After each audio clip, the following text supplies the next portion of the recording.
Welcome back to AfricaCom TV. It has been a wonderful, wonderful conference, of course, another successful one this year where we've been accelerating the conversations, the dialogues, the debates around the digital transformation of the African continent. Key to that is universal accessibility. And whenever we've spoken about universal accessibility, the question of disability has not really come up, which is the reason why Hanif Kruger is here. Hanif is an advocate, or advocacy member at least, of the South African National Council for the Blind. Hanif, lovely to have you here, and Brooke, who's accompanying you. Thank you for having me. That is the message you brought to AfricaCom this year, was it not? That when you do speak of universal access, do not exclude those who are disabled. Yeah, indeed, universal access by its definition means that you would design things in such a way that will remove barriers in order to provide an opportunity for all in society to participate. And how has your message been received, do you think? I honestly think that people and companies are not really aware of the meaning of universal access. They don't have really any sort of strategy around how to implement universal access and design. And I don't think that they are really forward-thinking in this approach, especially it being AfricaCom. One would expect that issues, for example, around handsets and the penetration into rural communities, vulnerable groups, especially people with disabilities, and more especially women with disabilities. How do we address these issues? Internet of Things, for example, how do we address the issues of safety? We look at femicide being a critical issue in South Africa, for example, and across the continent. And just the statistics, 80 million people living with disabilities in Africa, and it's not a small number. So I was quite taken aback, to be very honest and frank, that this was not mentioned anywhere or actually even discussed or considered. And I suppose there's an opportunity, isn't there, for it to be included as perhaps a panel discussion, even a whole stream on its own in future AfricaComs. No, indeed, that's why I'm here. I'm not here to fight with anybody. I'm here to serve as a reminder and to say that we have a voice, because we have a slogan amongst the disability community, which is nothing about us without us. Yeah. So, meaning that I wouldn't want somebody from a company or anywhere else to decide what they think might be good and suitable for us. The whole, even customer experience, should include our input as well. Do we have examples where technology and innovation, I suppose, has included people living with disability in realizing solutions to a broader society? Yes, indeed. If you take banking as an example, you would select your bank, and tell me if I'm right or wrong, by looking at the product offering, what is it that you want from the product, what is it that you want to accomplish. Whereas I have to look at, as a primary key factor, I have to consider the accessibility of the app to me, yes, as a user on my phone, for example. So I don't have the luxury of saying, I want bank number A or bank number B. I have to stick with bank number G because it happens to be the most accessible. And I don't think that is fair. Not at all, not at all. But sorry, to answer the question, there's one bank who, by following universal standards in design of their application, made their app accessible without realizing it. And thusly, I'm using that particular bank. Whereas the other banks make a big hoo-ha, and they'll tweet, they'll respond to emails, they will dance around the whole issue, they'll fix a problem. When they push a new update, everything is broken again. So I might be in the position where I want to pay Nuluntu, and my speech says Nuluntu, but I end up paying Tapelo. Yeah. And that is very disrespectful.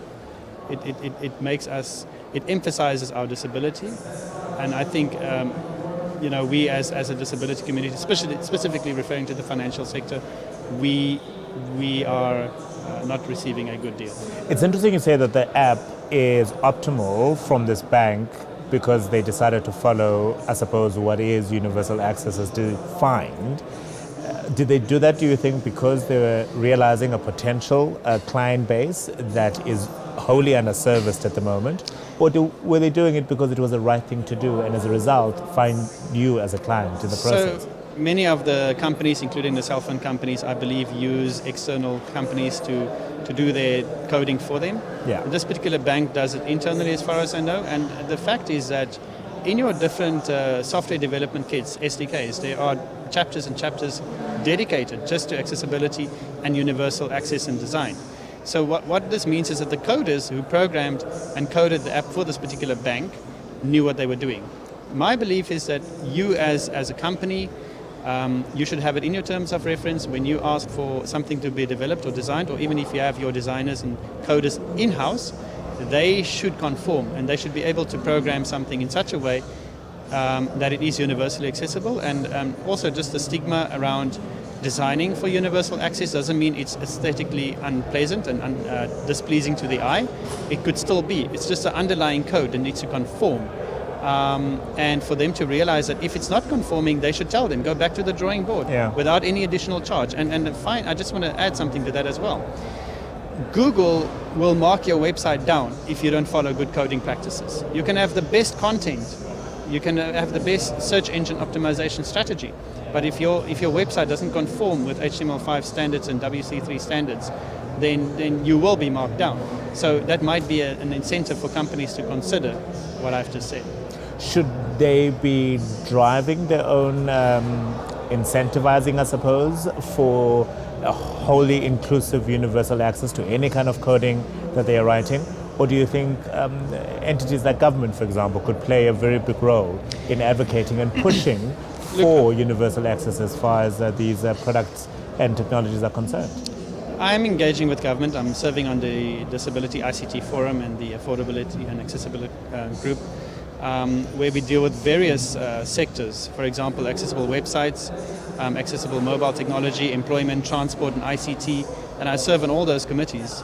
So we're engaging with government, and there's a lot of policies, but a lot of hesitation to actually implement these recommendations. Now the South African government is obligated. We have signed the United Nations Conventions on the Rights of Persons with Disabilities in the late 2000s, I think 2007 or 8. And on top of it, we have ratified it, which legally means that we have to domesticate and our laws has to conform with that UNCRPD. So it's illegal actually to have laws in place because the UNCRPD would supersede any of our laws as we have ratified that particular legislation. So, coming back to the universal access, I feel private sector should step up and not wait for government. It's a good business decision. It's a good business strategy. If you include universal access as your foundation for any product or service or universal user experience, if you roll it out from the outset, you'll be including elderly people, the current generation that will be upcoming, middle-aged people that will be becoming old, and people with visible and invisible disabilities. And as opposed to saying that, we've got a special product for you. So my phone, I use my phone. It's got speech. I can probably take your phone and use it as well. That's because of universal access and mainstreaming of assistive technology. You could give a phone to somebody who's partially sighted. You can activate magnification, text to speech. You can talk to your assistant, whichever assistant you're using. And those things were not available 10 years ago, or let's say 15 years ago. 15 years ago, you had to buy a phone, and on top of that, you had to buy software to enable you to use that phone. Software that maybe started from 3,000 Rand upwards. Well, I'm hoping when you come back here next year, Hanif, you would have seen some movement in the right direction in this space. Thank you very much for coming to join us. Hanif Kruger is in advocacy with South African National Council for the Blind, and of course, Brooke has accompanied him to this interview.